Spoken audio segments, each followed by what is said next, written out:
तो कहानी शुरू होती है। अलीशा अपने हस्बैंड और बेटी के साथ अपनी माँ के घर आ रही थी क्योंकि इसकी माँ बहुत ज्यादा बीमार थी। माँ में थी, मगर अलीशा को देखकर ऐसा लग रहा था कि वो अपनी माँ से बहुत ज्यादा नाराज है और यहाँ पर भी नहीं आना चाहती थी। जब अपनी माँ को देखती है तो कहती है उनको अस्पताल में होना चाहिए था, तुमने इन्हें घर पर क्यों रखा है। उसकी बहन कहती है हमारी माँ ने कुछ प्रॉपर्टी के पपीरस बनवाए हैं और साथ ही अपने बारे में भी लिखा है कि उनका इलाज घर पर ही होगा। ये मानना था कि उसकी माँ एक चुड़ैल थी जो काला जादू करती थी। अली शाह एक नर्स थी।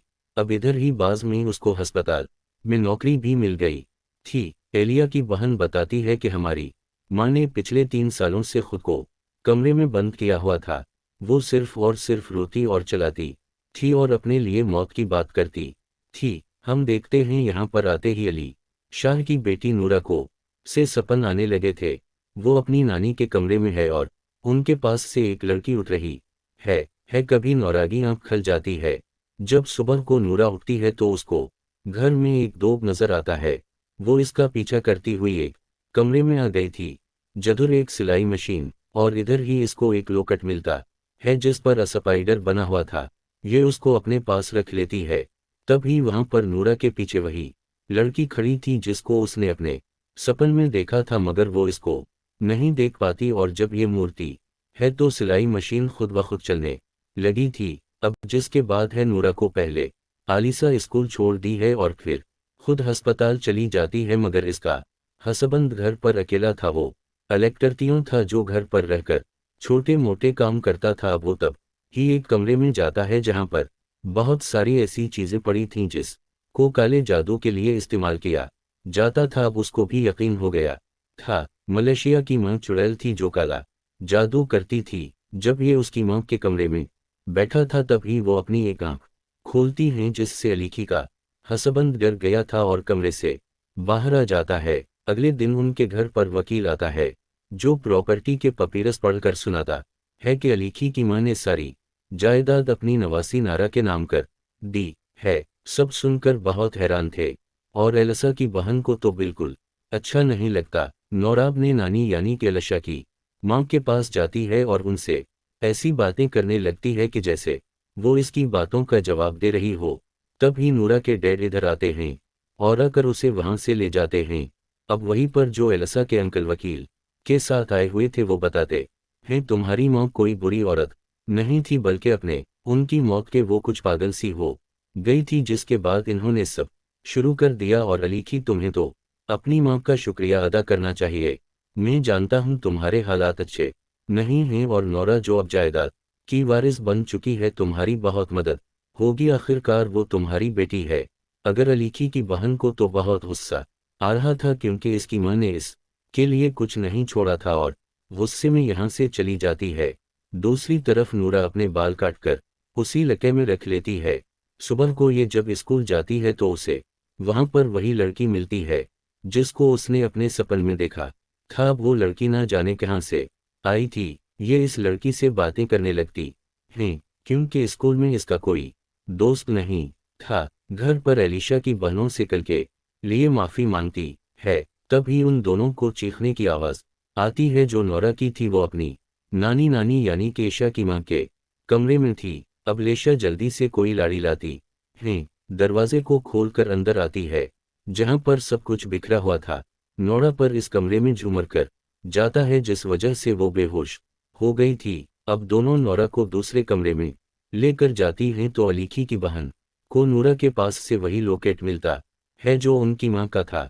अब ये अली शाह से कहती है तुम प्लीज अपनी बेटी पर नजर रखो।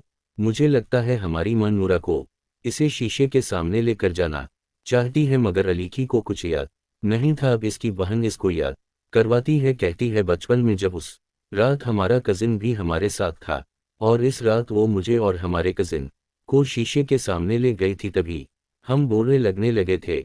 ये सब बातें सुनकर एलसा को गुस्सा आता है। अब वो अपनी माँ के कमरे में जाकर ऑक्सीजन बंद कर देती है तो भी इसकी बहन आकर उसे रोकती है और इसका हस्बैंड दोबारा से ऑक्सीजन मशीन को चला देता है, जिसके बाद अब ये सारे सामान को जला देते हैं जो काली जादू का था। और नूरा उनको खिड़की से देख रही थी। अब ये सारा सामान चलाकर घर के अंदर वापस आते हैं तो घर की लुगत बंद थी। नूरा अली शाह से पूछती है, आप लोग क्या जला रहे थे? वो कहती है, कुछ नहीं, बस थोड़ा सा फालतू सामान था। और वो अब अपनी बेटी को मना करती है, बेटा तुम अपनी नानी के कमरे में नहीं जाओगी। तभी हम देखते हैं कि जो सामान इन्होंने जलाया था इस पर वही बची चल रही थी जो नूरा के सपन में आई थी और इसको स्कूल में भी मिली थी। अब ये बची अली शाह की मां की आवाज में बात कर रही थी, क्योंकि अली शाह की मां ने बची के जिस्म को अपने काबू में कर लिया था। अगले दिन अली शाह के हसबंद को काम के सिलसिले में फोन आता है। अब वो आलिया को बताता है कि जब मैं ये काम खत्म कर लूंगा हम ये शहर छोड़ कर चले जाएंगे। इधर जब एल अशिया की बहन अपने सटूर पर काम कर रही थी तो को अपनी मां का पुराना ख्याल आता है कि कैसे बचपन में वो उसको तकलीफ देती थी और इन्होंने अपना जादू करते हुए इसके मुंह में हाथ डाल कर एक दांत भी तोड़ दिया था। तभी परसेंट यानी मौजूदा वक्त में हम नूरा को देखते हैं जो इस बच्ची के साथ बैठी थी जो उसके सपनों में आती थी। ये दोनों अब दौसतें बिन जाती हैं। तब भी वो को वही लाकट देती है जो एलिसा की बहन ने इसे ले लिया था। मतलब इस बच्चे के अंदर एलिशा की मां की रूह आतिमा थी। कभी इधर घर अलीचा के पास इसकी बहन आती है जो इसको बताती है कि हमारी मां बचपन में हमें जिस लोकट के जरिए अपने काबू में करती थी, मुझे लगता है अब वो ये सब नौरा के साथ करना चाहती हैं। और जब ये दोनों पॉकेट को ढूंढती हैं तो इन्हें कहीं नहीं मिलता। अगले दिन नारा जब स्कूल में थी दो बची इसके घर वालों को बुरा भला कहने लगती है। नूरा को इस बात पर गुस्सा आ गया था। वो इस बच्ची को बहुत मारती है और उसी इसमें उसको स्कूल से कुछ दिन के लिए निकाल दिया जाता है। अब यहाँ से नौरा पूरी तरह से बदलने लगी थी। दिन नूरा घर पर बोर हो रही थी। वो अपने डैड से बाहर जाने का पूछती है, वो इसे हाँ कर देते हैं। जिसके बाद अब ये बाहर उसी बच्ची के साथ घूमने जाती है जिसके अंदर अलीसा की मां की आतिमा थी। जब इधर अलीसा की बहन अपना सटूर बंद कर कर वापस आती है तभी वो नूरा को देखती है और साथ ही इस बच्ची को जो उसकी मां की आवाज में इससे बात कर रही थी कहती है, जिस लोगे को तुम ढूंढ रही हो वो बाहर बाग में है, चलो आओ ढूंढो। वो तो बचपन ही से अपनी मां से बहुत डरती थी, उसीलिए उनकी बात मान लेती है। अब जब ये बहुत बड़ा गड्ढा खोद लेती है तो नूरा उसे लोकट दिखाकर पूछती है कि आप उसे ढूंढ रही है। अबील लेशा की बहन को बहुत गुस्सा आता है। वो जैसे ही इस बच्चे पर हमला करती है तो भी नूर खोदने वाला बेलचा उठाकर उसे मार देती है। लेकिन अब वो बची अलीशा की मां के रूप में बदल जाती है और अपनी बेटी को मार देती है और इसको उसी गड्ढे में दफना देती है। इधर एलिसा और इसका हसबंद नौराओ के लिए परेशान इसको ढूंढ रहे थे क्योंकि वो अभी तक घर नहीं गई थी। अब जब नूरा घर आ गई थी तभी वो एलिशा की मां के कमरे में जाती है। उसके साथ दूसरी बच्ची भी थी जो एलिसा की मां से कह रही थी, नूरा अब सब करने के लिए तैयार है, मतलब इसको सिर्फ अपनी नानी की आंखों में देखना होगा। थोड़ी सी डरी हुई थी क्योंकि इस ने अलीकी की बहन को मार दिया था। इधर जैसे ही अली शाह की मां अपनी आंखें खोलती हैं, इधर बहुत ही खौफनाक कसम काड़ी मना जाता है और अब कोई काले रंग की चीज नूरा के चेहरे से चपकती है और इस के मुंह के अंदर चली जाती है, जिसके बाद नूरा पूरी तरह से बदल चुकी थी। अब अली शाह अपनी बहन को ढूंढना शुरू कर देती है। वो कहीं पर भी नहीं मिल रही थी। ये अब जब इसके घर जाती है तो वहां पर ये देखती है एक डॉग इधर घूम रहा था। मां ने उसकी बहन यानी कि अपनी बेटी को दफनाया था तो नौरा इधर जाकर इस डाक को टांग मार कर भगाती है। ये सब करते हुए एलिसा ने उसे देख लिया था। नौरा इसके साथ भी बहुत ही अजीब तरह से पेश आ रही थी, मगर इसे तब भी कुछ पता नहीं चलता। अभी अपने हसबंद के साथ जाकर पुलिस में अपनी बहन के गुम होने की रिपोर्ट लिखवा देती है। तभी नारा अली शाह की बहन के घर जाकर इस डाक को मार देती है कि कब्र के गर्द घूम रहा था। इसके बाद वो अपनी नानी के कमरे में आकर अलमारी खोलती है। खोलने के बाद इसको एक बॉक्स मिलता है जिसमें 3 लाकट थे।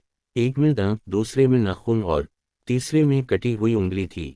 नौरा वहां पर ऑक्सीजन को बंद कर देती है और कहती है, अब मुझे ये जिस्म नहीं चाहिए। मतलब नूरा के अंदर अली शाह की मां की आतिमा थी जिसने अपने जिस्म को छोड़कर नूरा को पूरी तरह अपने काबू में कर लिया था। वो जब चाहे आ सकती थी और जब चाहे जा सकती थी, तो उसे ये भी धमकी दे दी है कि अगर इसने इस बारे में किसी को बताया अच्छा नहीं होगा। अब रात को खाना खाते हुए एलिशा का हिस्बैंड उसे पूछता है कि तुम्हारे डैड कैसे मरे थे। वो बताती है मेरे डैड हर वक्त बाहर रहते थे। एक दिन जब वो घर वापस आए तो मैं और मेरी बहन अपने डैड के साथ खेलना चाहती थी, मगर मैं सीढ़ियों के नीचे छुप गई और जब वो मुझे ढूंढने आए तो सीढ़ियों से नीचे गिरकर उनकी मौत हो गई, जिसकी वजह से मेरी माँ हमेशा मुझे और मेरी बहन को हमारे डैड की मौत का कसूरवार समझती थी। तो भी नूरा कहती है कि तुम झूठ बोल रही हो। ये कहकर वो चली जाती है, क्योंकि इसके अंदर दो आलिया की माँ की आत्मा थी। नूरा की जदत जब ये देखते हैं तो वो अपनी बेटी का ऐसा रवैया देकर कहते हैं मुझे जल्द ही सब काम खत्म कर कर वापस जाना होगा। अब नौरा अलीशा के माँ के कमरे में जाती है और पूछती है कि आप अलीसा को मानी को मारने वाली है। नहीं, मैं इसके हसबंद को मारूंगी ताकि वो सारी जिंदगी तड़पती रहे। ये सब बातें एलिसा ने भी सुन ली थीं और अपने हसबंद को घर आने का कहती है, मगर वो फोन नहीं उठा रहा था। जब ये अपनी माँ के कमरे में जाकर देखती है तो इधर कोई भी नहीं था। इसको बेसमेंट से आवाज आती है। ये जब जाकर देखती है इधर उसकी माँ थी, जो अचानक इसके सामने आ जाती है। तो भी हम देखते हैं कि एलिशा का हसबंद भी आ चुका था। वो अपनी बेटी नूरा से पूछता है तो वो बताती है कि वो बेसमेंट में है। यहाँ पर हमें पता चलता है कि अलीकी के डदत की मौत किस तरह हुई थी। वो दरअसल जब अली शाह को ढूंढ रहे थे तब उनके पाँव को एलिसा ने पकड़ लिया था और वो फिसल जाते हैं। रास्ते में हिरन का सर पड़ा था, इस का सींग जो उनकी गर्दन की आर पार हो गया था और उनकी मौत हो जाती है। उसी वजह से इसकी माई से करती थी। वो समझती थी कि लेशा की वजह से उनके हसबंद की मौत हुई है। अब दोबारा से कहानी परसेंट में आती है, जहां पर अलीशी अपनी बेटी को देखती है जिसको ऑक्सीजन लगी हुई थी। तभी उसकी मां बेड के नीचे से आकर इसका गला पकड़ लेती है। फिर इसका हसबंद आकर उसे बचाता है। अब क्योंकि एलआईसी की मां बहुत ताकतवर थी, उसीलिए वो इसके हसबंद का हाथ चीर देती है, मगर वो फिर भी इस पर चाकू से हमला कर रहा था को मार कर नीचे गिरा देती है। उसी वक्त नौरा आकर पीछे से इस पर हमला कर देती है, क्योंकि ये पूरी तरह से अलीकी की मां के काबू में थी। ये अपने डैड को काट लेती है। इसको समझ नहीं आ रही थी कि पीछे से किसने इसे पकड़कर इस पर हमला किया है। तब ही वो नौरा को नीचे गिरा देता है। जब वो ये देखता है कि ये तो इस की बेटी थी, वो परेशान हो गया था। अब यहाँ पर एलिशा जानती थी अगर इसकी माँ जिंदा रहेगी तो वो अपनी माँ को सांस लेती है, तब ही नौरा भी जिंदा हो जाती है। जिस के बाद कहानी में हमें मिली को अस्पताल में देखते हैं। उनके पास नूर आती है, कहती है आप को ये दुनिया छोड़कर जाना होगा। वो ऑक्सीजन को बंद करके वहां से जाने लगती है। उसके पीछे उसके नाना भी थे। जैसे ही वो पीछे मरती है, उसके नाना एक अजीब से में बदल जाती हैं। अरे अलीशा की माँ भी नूरा का गिला दबाने लगती है। तभी नूरा को होश आ जाती है, मतलब ये सब इसका एक सपना था। वो अपने माँ बाप से कहती है कि आप लोगों को मैं बहुत प्यार करती हूँ। इसके बाद हम गुमशुदा होने का पोस्टर देखते हैं, जो एलिका की बहन और उसी बच्ची का था जो नूरा के साथ होती थी। ये दोनों मर चुकी थी, मगर इसके बारे में कोई नहीं जानता था। अब कहानी के आखिर में हम नौरा को देखते हैं और अपने डैड के साथ घर वापस जा रही थी। तभी वो गाड़ी की सीट पर बैठकर कुछ खर्च रही थी। ऐसा ही अलीकी की मां भी करती थी। क्लब अब भी उनकी आत्मा नूरा के अंदर थी। शायद अलीसा का कभी पीछा नहीं छोड़ेगी। कहानी के आखिर में हम जान पाते हैं कि अलीशा की मां अपने हसबंद की मौत की जिम्मेदार अपनी बेटियों को समझती थी। आयशा की इसलिए दुश्मन थी क्योंकि इसको ऐसा लगता था कि उसने अपने डैड को जानबूझकर मारा है, उसीलिए उसने काला जादू सीखा। एक दिन बिन गई। उसी के साथ ये मूवी यहीं पर खत्म हो जाती है।